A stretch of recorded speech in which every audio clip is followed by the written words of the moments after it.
Pues bueno, sí, la verdad es que hace un par de semanas que tuvimos la noticia negativa, ¿no?, de la temporada, el tener que pasar por el quirófano, por otra lesión de la rodilla, en la semana que comunicas al equipo y al club que este era tu último año y tal, bueno, un poco de un golpe duro y demás, pero bueno, al final el fútbol te ha dado tanto que tampoco puedes echarle nada en cara.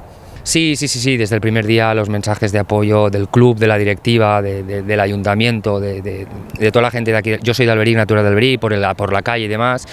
Y claro, sí, los compañeros con el tema de la camiseta y demás, que creo que los pillé el miércoles, algo así, les pillé entre manos y demás, pero bueno, me hice un poco pero muy agradecido, la verdad es que muy agradecido a todos, al cuerpo técnico, al presidente, a la directiva, a Vidal y a los compañeros.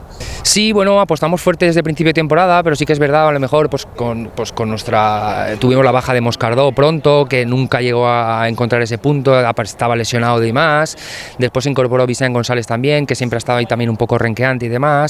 Salva Ramírez también estuvo un par de meses lesionado, pero bueno, al final no son excusas, quiero decir, el Alberic está donde ha merecido estar, el fútbol es justo y al final estamos donde estamos y llegamos con vida a la última jornada.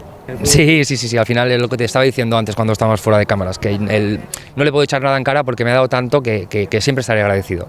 Siempre, desde Canals, desde cuando hemos estado en Masanasa, tengo amigos desde hace 15-20 años que me los ha dado el fútbol, que son amigos de verdad, y sí que es verdad, y también me gustaría decir que me he despedido aquí entre amigos, entre Vicente González, entre Vicente Moscardó, que son amigos míos íntimos, y bueno, ha sido una despedida agridulce. Seguro que ayudaré al Alberic desde otro sitio, con el míster, con Vidal, con quien sea. Sí que es verdad que lo paso más mal que cuando estoy dentro, pero bueno, me gusta y es difícil despegarte.